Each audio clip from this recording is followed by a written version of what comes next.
growth is expensive when you add that many employees and those locations, and you're adding softwares, you're adding automation, all of that stuff costs money. And then all of a sudden you get a little drop in sales there. You're like, oh, okay, now I really got to learn to be more efficient. You got to learn to make quicker decisions.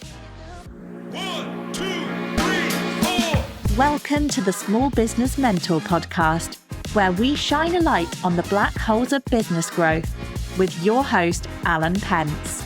In each episode, we explore the leaps and bounds entrepreneurs make as they push their businesses beyond the 1 million mark into the realm of professional sustainable growth. Stay with us as we navigate the journey from brute force to finesse.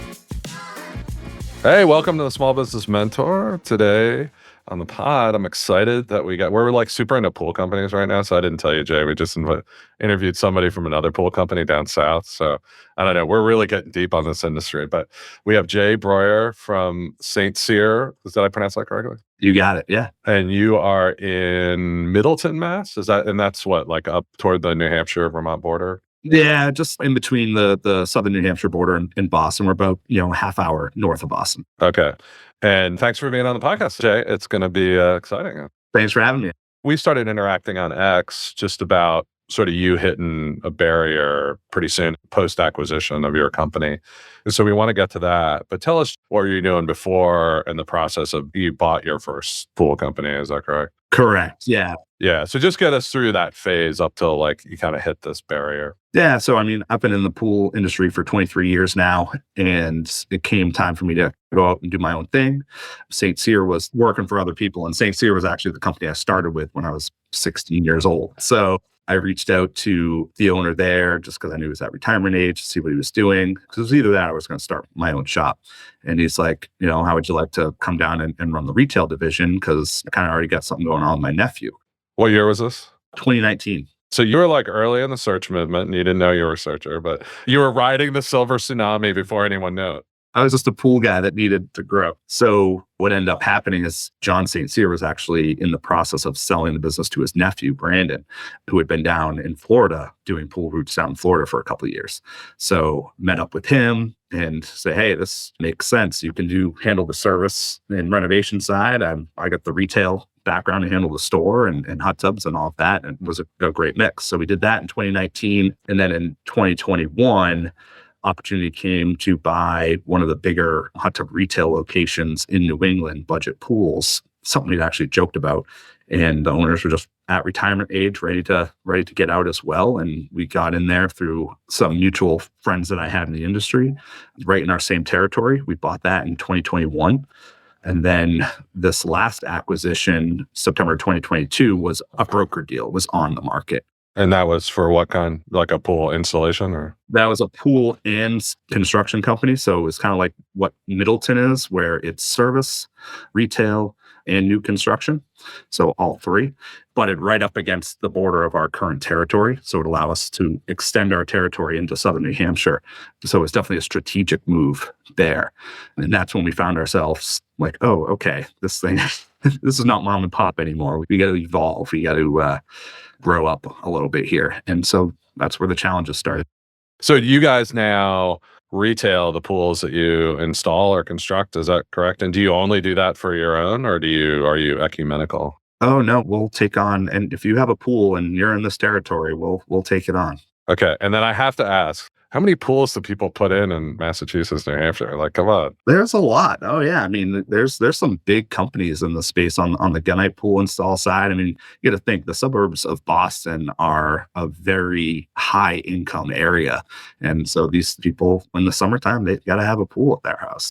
Is it more hot tubs than pools? We're probably the number 2 hot tub market in the country. So we do a lot of hot tubs, and that's what sustains us through the winter is the sale of hot tubs. Also our maintenance. We have maintenance agreements on hot tubs, hot tub repair, service. So if we didn't have that, we would be a business that shut down during the winter. So we kind of got the picture of the company. So when you started, you got these 3 acquisitions together and you hit like 14 in total revenue? Was that sort of? Yep, 14 total. And what did you start seeing at that point? Physically, we have 3 separate locations spread out. And while our acquisitions of Budget Pools and Swimming Pool Center of Hampstead up in New Hampshire had teams in place, veteran teams in place.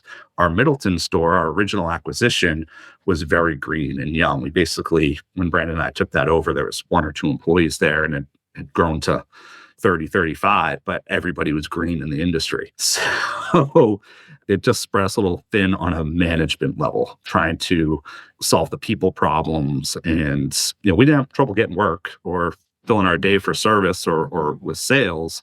It was more managing people, going from just having 5 people in a room to having a meeting with 60 people is a lot different. So now you're running at least 2 different kinds of companies, right? So you have a retailer, which is totally separate. And were the other 2 companies similar in their services? Yeah, so we kept budget pools separated from the other 2 because of the business model being so different. It's just retail. They do above ground pool sales, they do hot tub sales, and they do chemicals and supplies, water testing. The other 2 locations do those things as well at a much smaller scale. But St. Cyr is now, I would say, 65% of our revenue comes from service and maintenance at that company.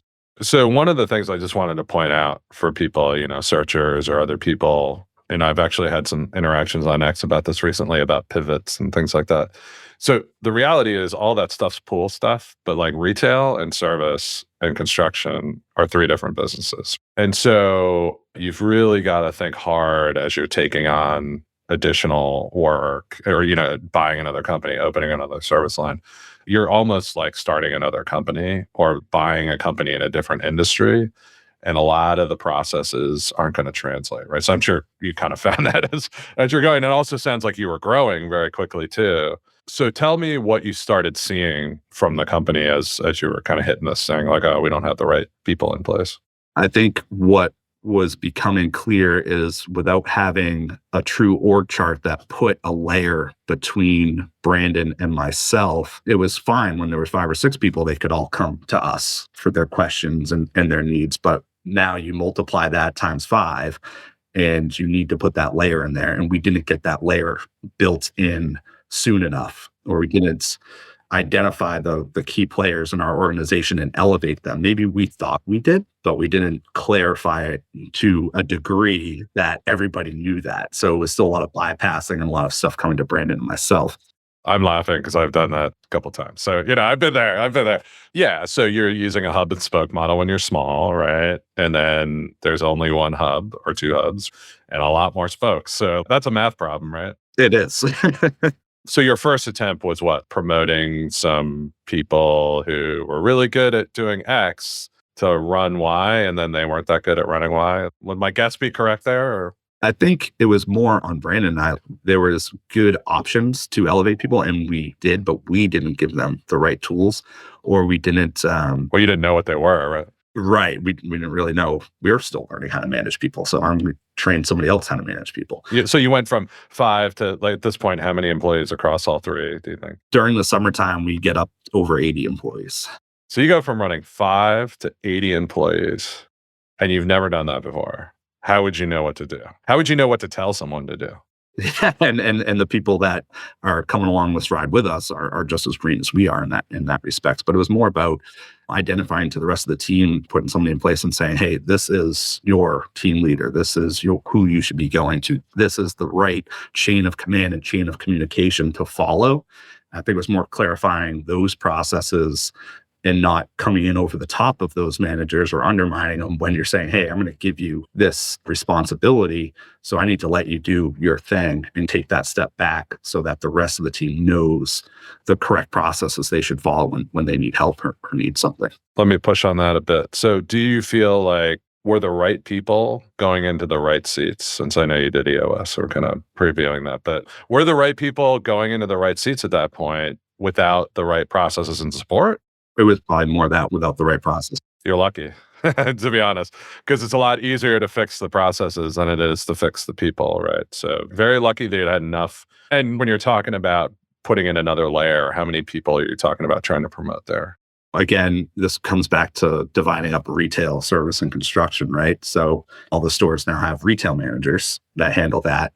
We have a service manager in both Middleton and Hampstead to handle the technicians. But then we also in Middleton, where our call center is, our CSRs, need to put operations manager in place to handle the back end. And I think that's been really key. And we're even seeing it just the last couple of months by Joel, our operations manager, putting them in place, say, okay, CSRs, dispatch, part of the technicians, all the back end customer service we need, handle that. And giving them that authority has been a game changer. So then how many reports to like you and your partner now? Probably about 5 or 6 total between the two of you? Yeah, total. So you're talking about bringing in 6 people, elevating them, getting them set up. How did you approach, first of all, identifying the people? And second, then how did you, once you realized that they didn't know what to do and you didn't know what to do, what did you do? So I think on the service manager side in Middleton, Josh, young kid, go-getter, been with us since the beginning, great technician, can diagnose any issue with a pool or spot. But it's like, okay, now we're going to pull you out of the field and have you running text in saying, hey, that skill set doesn't necessarily translate to this skill set. And we're getting there with him, and he's doing a great job right now. But I think it was more of being honest and saying, hey, this is a different job. This isn't service manager. You're still in your truck running calls and taking phone calls from the text. And, we need you looking over purchase orders, make sure the guys are doing their estimates right, auditing invoices. Like, this is a desk job, not lead tech job. Lead tech and service manager are different, and just communicating that to make sure that they know what the full picture really is in that role.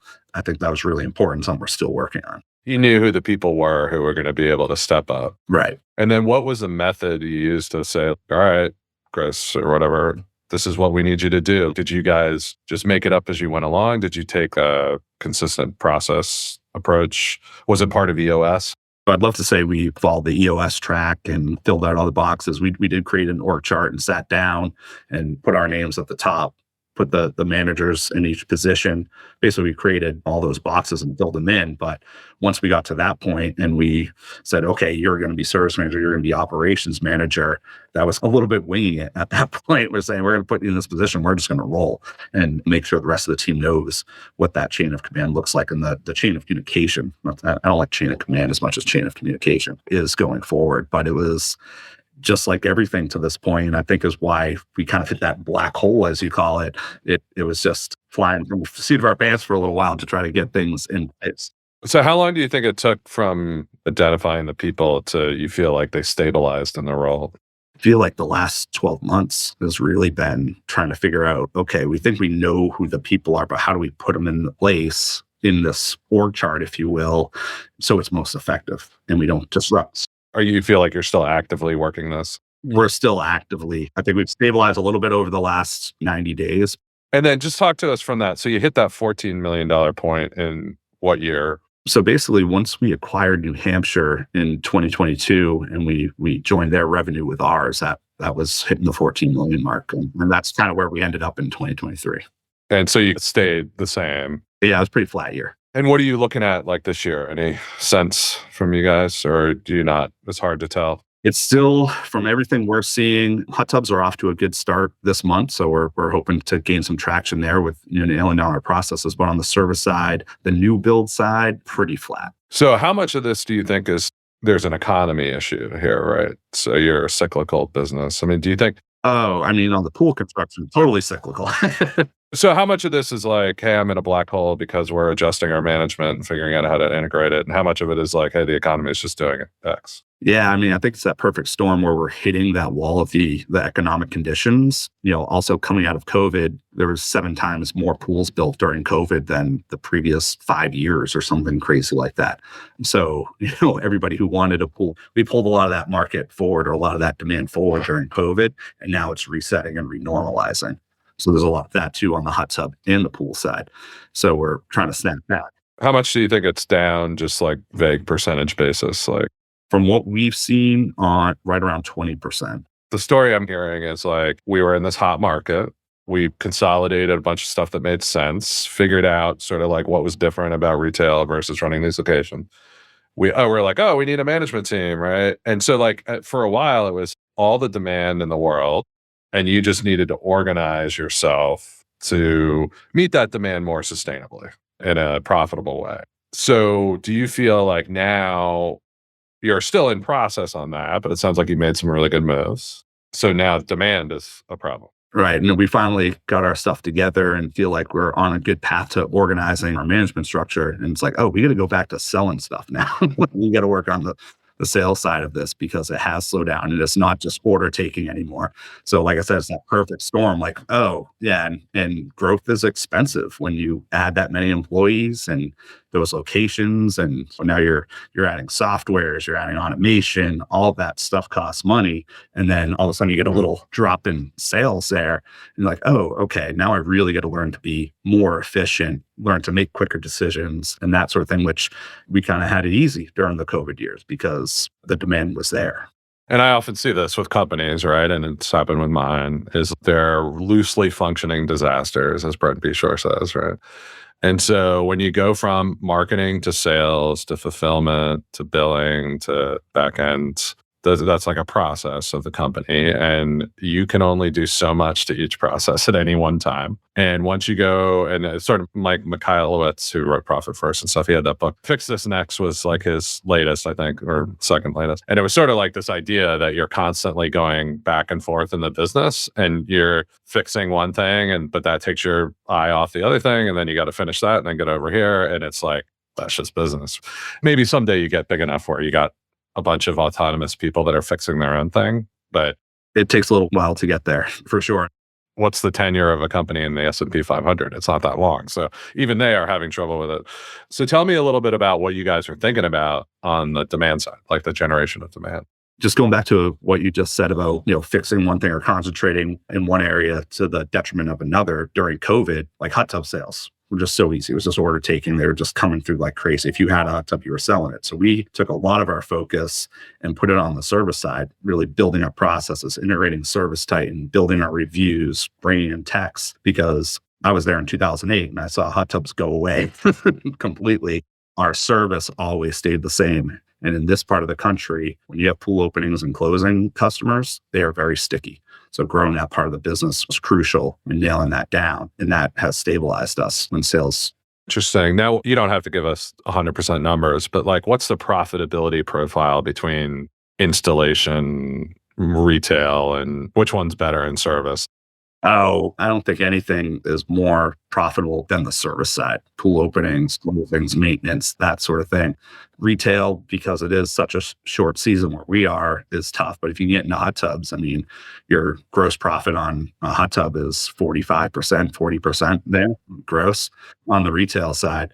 But then flipping those hot tub sales into maintenance customers, that keeps us rolling, cash flow wise and profitability wise. And that's an annuity, right? It goes on and exactly. So does it convert pretty well from sale to maintenance? We're working on getting better at that now. We had a really good through 2020 and 2022 building kind of critical mass on the hot tub service side.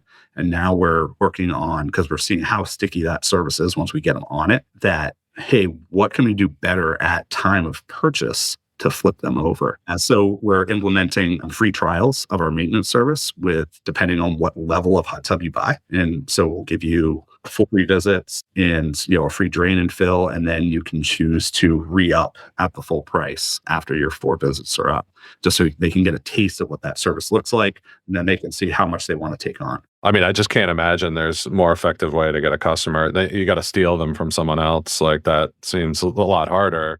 So in some ways, did you do this intentionally to build that pipeline, or did it just come up? Doing the free trial is a newer thing the last couple of months that we intentionally did because we saw that our organic growth for that maintenance contract service was slowing, was parabolic almost there for a little bit, and then it just slowed up. So, okay, we're at critical mass. This third truck is a little light. We need to build that up. How do we get more customers over there? And the free trial was something that we intentionally came up with. So it strikes me that you figured out the formula here, right? It's like retail and then build the long-term annuity out of the maintenance contract. And you're making 45% margin on the retail. Is that gross margin? That's gross, yeah. So you're obviously paying SG&A and all that stuff. But it sounds like it's pretty profitable on the service side too. So like you get that long chain. And what would you say, would you give a percentage on where revenue is coming from each, like retail versus maintenance versus installation? It flipped quite dramatically this year because we had that drop in hot tub sales coming out of COVID. So, I mean, for a while there, we were running 50% retail in hot tubs to 50% service. And this year we're at service got up to 68% of our revenue service with some renovation included in that. But you kept revenue steady. Yeah, exactly. Right. So you're able to build enough service to replace the loss. And long term, that's going to be a better profile for the company. Right. And I mean, even if you're looking years down the road, what's more valuable, the retail or recurring service with maintenance contracts and enterprise value point of view, the service, especially the recurring services, is going to be more valuable in the long run. Right. But obviously having this lead gen, free lead gen from retail is pretty nice, right? From retail, yeah. And I feel like in our neck of the woods where we're not the Sun Belt where it's all route-based pool maintenance companies and then separate retail stores. In the Northeast, because we have a shorter season, most of the companies here are multidimensional with a retail store, service, construction, that sort of thing. But the retail store gives us a home base for our customers to say, hey, we are legit. You can go knock on, come through our door, meet us, buy chemicals there. That spins the flywheel for service. So why do you think it's separated in the Sun Belt? Is it just because there's so much demand on both sides? Exactly. But it seems like it's a great model, right? But I guess if you just spin up stuff and people come to you and you don't really have to work for it, it's hard. You don't innovate to like make it even easier, right? Because it's so easy already. That's interesting. Have you seen profitability stay steady, or was it like going down because of all these promoting people?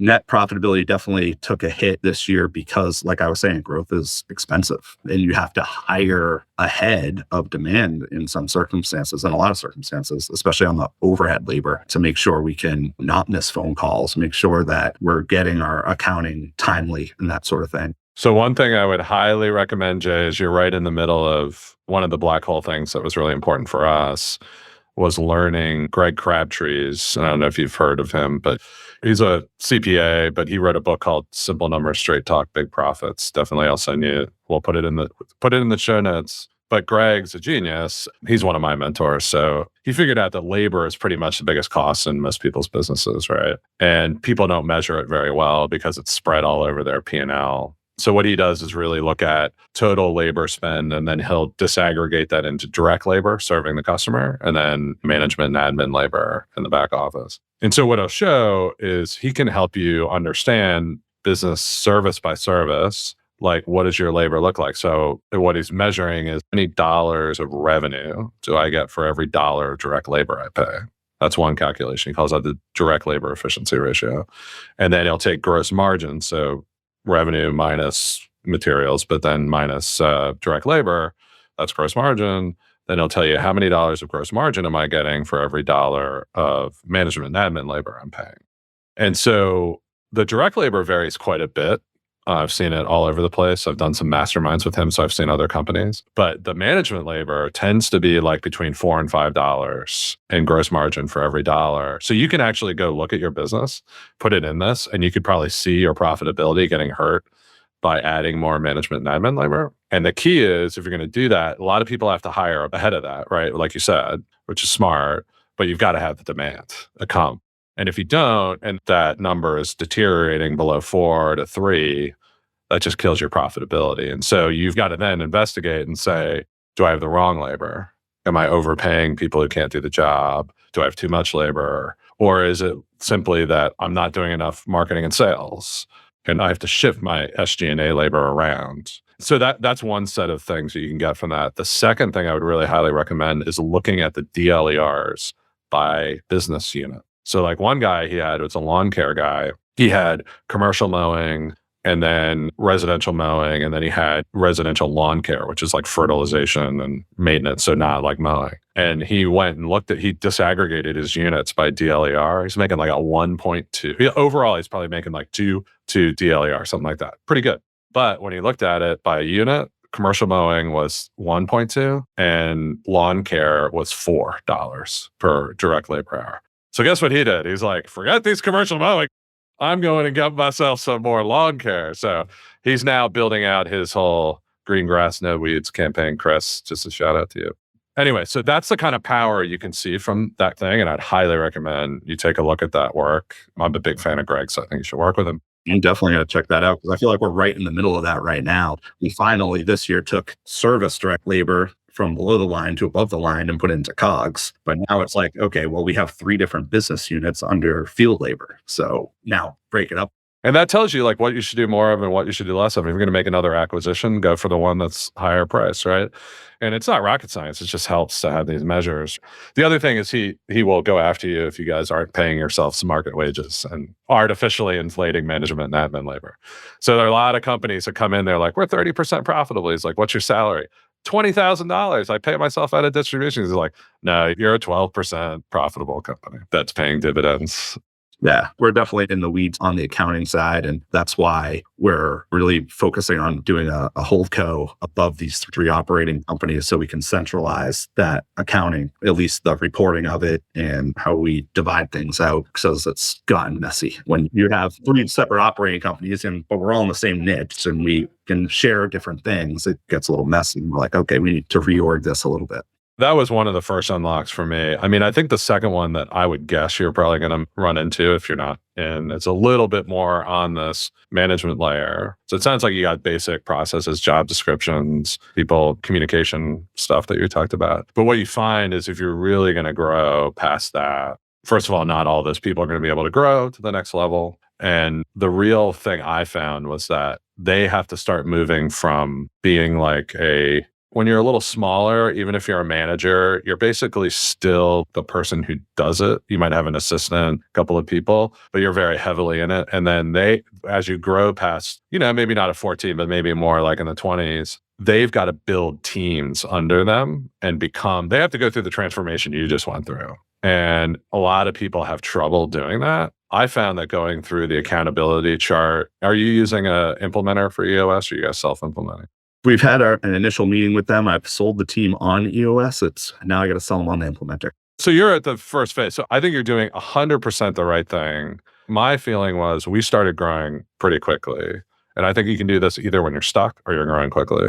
But bringing in EOS, I first of all, highly recommend. I think you're making the right decision to bring in an outside person because inside people, you're going to cut corners. You're going to have assumptions with each other. And some people are going to use it to protect their position. And so I think it's really important to have a good outside implementer. So highly recommend that. And really engaging in these right people, right seats conversations. And they can be very uncomfortable. That's one thing I talk to the implementer about is like, are you going to hold our feet to the fire in these conversations? Because that's where the business is going to get held up. It's like you have a salesperson who isn't running the sales department right, or marketing or whatever it is. And to be honest, I've started thinking we should apply this to our vendors because what if your digital marketing isn't really that good? Are you doing it in-house or out or combo? Or? We have a mix. Yeah, we have some contractors that we use for that and then some of it's in-house. So it's like applying that. Do we have the right person in the right seat, even if it's a vendor? Anyway, that's a big speech from me about EOS. And I think you're doing the right thing. Yeah. And I think that's just the thing I'm struggling with as a leader in an organization like this is the uncomfortable conversations, the uncomfortable choices that need to be made. And it's something that got to get past to grow. That's been my experience. Those things take things out of you doing it, but it's the only way you grow. And most people don't grow because of that reason. I mean, just literally, I think it's that. They don't want to deal with firing people that they like. And they might even be good people and good at the job that they had. But the problem is you promote them and they can't do that job. And I say that companies can grow faster than people can grow. So it's very difficult. I mean, my company sat around at 5 million for a while until I grew enough to get it past there. And then it sat around at the next 10 to 12 million until I grew enough to get past it. And part of that growth was like making sure that other people were growing to that. And then if they weren't, getting rid of them. That takes stuff out of you as you go because you're a human being. But that's why most companies don't grow because the owner won't make that tough decision. And it's all on you and your partner. So that's good to have a partner. You can blame him for it. But just to offer like, yes, this is tough. And like, I think this EOS process really, if you can get them to commit to it, it'll transform that and keep you'll get out of this black hole a lot faster. First step is we've implemented the level 10 meetings and get together every Thursday morning and go through our issues, look at our scorecard and been able to really commit to that, which has been great. Just getting us on a roll. Are you IDSing in it? Not as well as we should. Yeah, it's mainly like scorecard. Then it's like, what's going on? So a couple of suggestions there. In my experience, implementing 90, the software platform for EOS, was really key because they actually time the meeting. And the agenda of the meeting is built into the software with a timer, and you got to go through it. So like, I hate that, but it's really effective. So it forces discipline in the meeting. So just a suggestion there. And then IDS is, so like, the test I used on IDS, and by the way, I'm only like 8 months into implementing EOS. I'm not some like aficionado, but the test I used was, were we talking about big issues outside of the L10, like one-on-one or in a casual conversation? And if I was like, the L10's not working. So it would be like, okay, we're talking about this. Why are we talking about this? This has got to go on the issues list. And if you do that a bunch of times, people start getting habituated to like, oh, I got to bring this up. But if you let them get out of that, they'll never use L10 effectively. That is a great point because I see us doing that very often. We're walking down the hall, walking to the warehouse, and then you start the conversation and it's the big issues because they become top of mind, right? When you're dealing with it at that moment. So you want to address it. Yeah. And I'm not saying, hey, you have a crisis issue on Tuesday, you got to wait till Thursday. But it's sort of like, even if you have to do a solve right then, I would put it on the issues list and talk about what happened and how you solved it and was it right, so that you're getting the discipline of always reviewing that stuff. I have a fractional integrator who is like a fractional COO. So he'd be very proud of me for saying that. He'd be like, my job is done. I've gotten now into IDS inside the L10. So then on the demand side, you're doing this. Let's do more stuff at point of sale for hot tubs. But anything else, like, are you expanding digital marketing? What other lead gen kind of things are you doing? We found that we weren't utilizing the current CRM we had on the sales side. It didn't have a lot of transparency to see what stage of communication we were having with our leads. And so we switched to, I don't know if you've heard of Go High Level, that CRM. It's pretty popular around marketing agencies right now. And just having a switch in CRM that had mobile capabilities, texting capabilities, opened up our communication with the customer, because only 25% of people open emails. So trying to respond to leads via email, we're losing 75% of them. And that's helped a lot. But also I have greater visibility of what the sales agents are actually doing with these leads and how they're communicating. So there's now an opening for me to coach on how we lead follow-up. And it's opening up a lot on the sales side for whether that's hot tubs or new pool leads. And I feel very optimistic that even if the market itself stays flat, our execution on our new warm leads is going to make up for that. And we could actually see growth in those areas this year. And a warm lead comes from where usually? Like a inbound email, a call, like you have a call center? Yeah, inbound form fill. Manufacturers send us leads, or we send traffic to a landing page or whatnot. So I believe heavily in the low-hanging fruit of Google ads. So I spend heavily on Google ads, trying to max out what we can conversions there, then spread to Facebook, and then after that, go to traditional, mapping that process out. We work heavily on that budget every year. A couple other things I was thinking about there. I don't know if you've looked at using offshore labor at all on response, right? Initial response. I have not yet, but I've been researching. I think you should really look here. I mean, I'm seeing it everywhere now. And I'd also open up the aperture depending on what you need. Certainly making sure that every call or inquiry is responded to within X minutes or hours or whatever is key.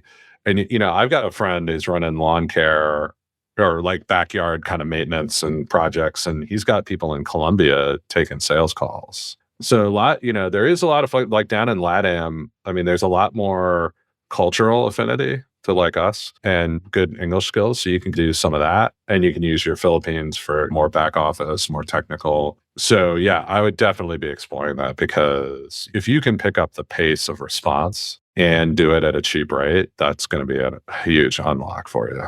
Yeah. And I think we're seeing, even with automated email and text and things like that, it's almost like they know. You can craft the perfect automated message, but people know it's automated. But once you engage manually, they know they're talking to somebody, gets a much better response rate. And our retail stores, they're only open 9 to 5, 9 to 6, that sort of thing. So we're losing a ton of speed to lead there in the evening when people are actually on their phones looking for this stuff. And so, yeah, we're capitalized on that. I mean, eventually they're going to have some AI you can't tell the difference, but it's not here yet. So like, you have a very cheap option there. And I think it's something I've seen a lot of people pursuing it. And by the way, if you're out there and you're not doing it, I mean, get on the research, and there are about 50,000 companies offering this now, and they'll manage it for you. And you don't have to deal with cutting checks to people in different countries. And it's a huge unlock for profitability and just like better customer service. On the service side, we're looking at ways for overflow calls, because in the summer, we go from in May or June, we can have 400 phone calls in a day to our service department to right now, we might get 30 calls today. Well, okay. So there's a guy on Twitter, X. He goes under the handle Guesswork Investing. And he was a former PE guy. I've talked to him in person, so I know he's a real person. And he left and bought a tree trimming business out in Pacific Northwest. And he did an entire analysis that he published on Twitter on what they lost by rollover calls not getting answered. And it was pretty stark. I wish I had it at my fingertips, and maybe I'll email him and see if I can get it for you. But he was showing, like, I think if he started to use offshore labor, just how much more he would get out of it because he was able to answer those overflow calls, particularly when you have the seasonal thing. So that's definitely something to take a look at. Even on just going back to growth and kind of growing into the demand, like our project manager who handles renovations or new construction, he's out there meeting with the clients for the opening sales call in their backyard, taking measurements, writing up the estimate, sending it out. But how much money was sitting in unsold estimates just because maybe they did get the initial email and thought we never sent them the estimate. Maybe they just needed a couple follow-ups, but we're so busy on to the next one. Just like that estimate rehash process, we could see massive growth if we just had the ability of somebody dedicated to doing that. I totally agree with this. The other issue I think you see there is, I mean, I don't know what it's looking like for you, but some of these markets, Google and Facebook, are extremely expensive forms of lead gen. And if you're not capturing that lead gen, then spending another dollar there is crazy. You could spend $1 and capture 15 leads that were already coming in if you put it toward being better at quoting and answering people rather than putting in $1 in demand generation. And I think it's so easy, especially somebody who comes from being heavily involved in digital marketing. I love digital marketing. I love Google ads, Facebook ads. I was like, that's the answer. Let's just turn that dial up. It's just so easy to fall back on. And then when you get to scale, is this money being spent wisely? Like I turned off a call only spa service ad the other day because just for a phone call, I was spending $100 for a single phone call for spa service. It's like, this is silly. Wow. Tell me a little bit about the digital ad space in pool service, like home services industry. How have you seen that evolve since you're pretty into it and track it?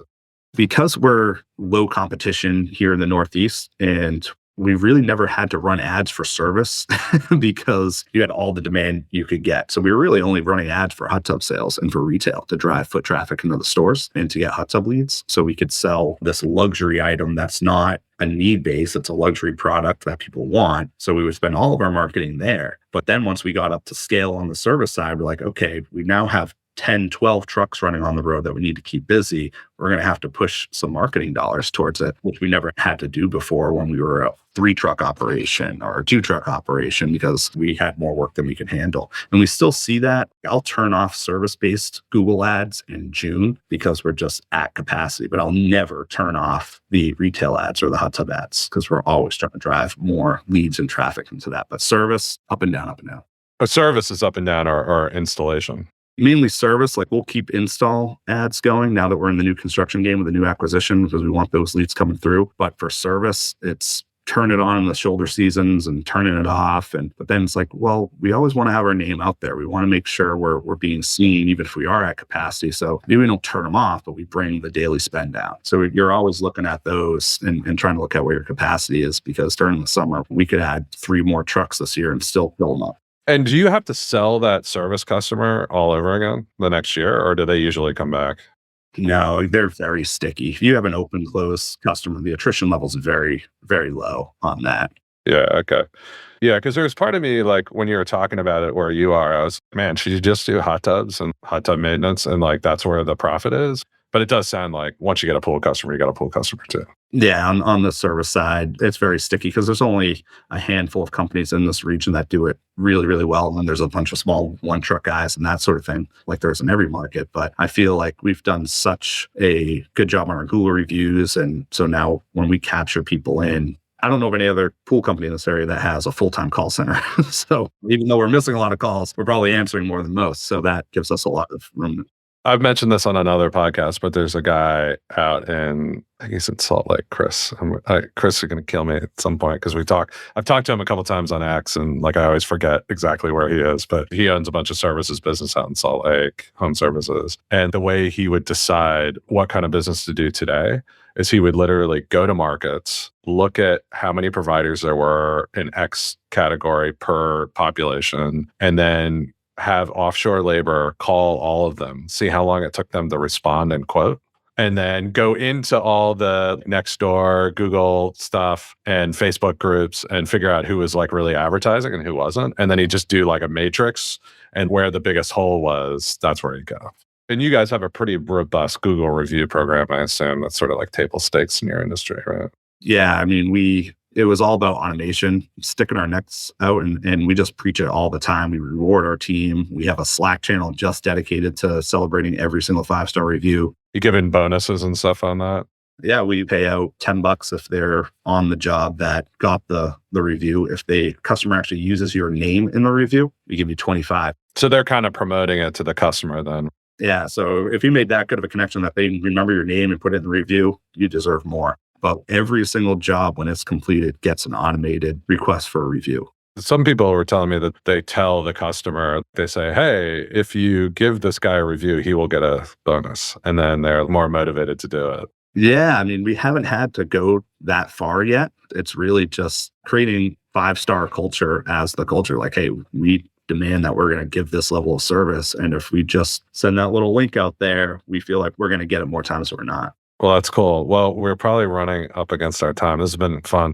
But it sounds like there are a couple things you're working on. Like you're bringing in EOS, you're going to get that back office set. You've got some new programs to build in service off of the hot tub stuff and a couple other areas. So we'd love to check back in 6, 12 months, see how you're doing. Oh, yeah, that'd be great. What have you learned from that? What did you have to adjust? How did EOS go? Because I really want to get a sense of what did move the needle. If you start really growing again, what was it? And it would be really helpful, I think, for other people kind of going through the same thing. Yeah, absolutely. Like I said before we got on, I feel like I'm right in the thick of it. We're all just working to figure all this growth out and really sit back and say, hey, we're at 14 million now. What does that look like? Yeah, and the other thing I forgot to mention was like going and doing that disaggregation of where you're getting labor costs is hit what service. And I really think that'll probably open up some ideas for you. The wheels are already turning on that. I like to hear that. Awesome. Well, Jay, it was great talking to you today. And we really appreciate you being on. Awesome. I really appreciate you having me on. This has been a great conversation. You've been listening to the Small Business Mentor podcast, brought to you by Alan Pentz. For more insights on how to navigate your business through its black holes, visit @apentz on X. Don't forget to search for Small Business Mentor in your podcast app to subscribe. Thank you for joining us, and here's to your next leap in business growth.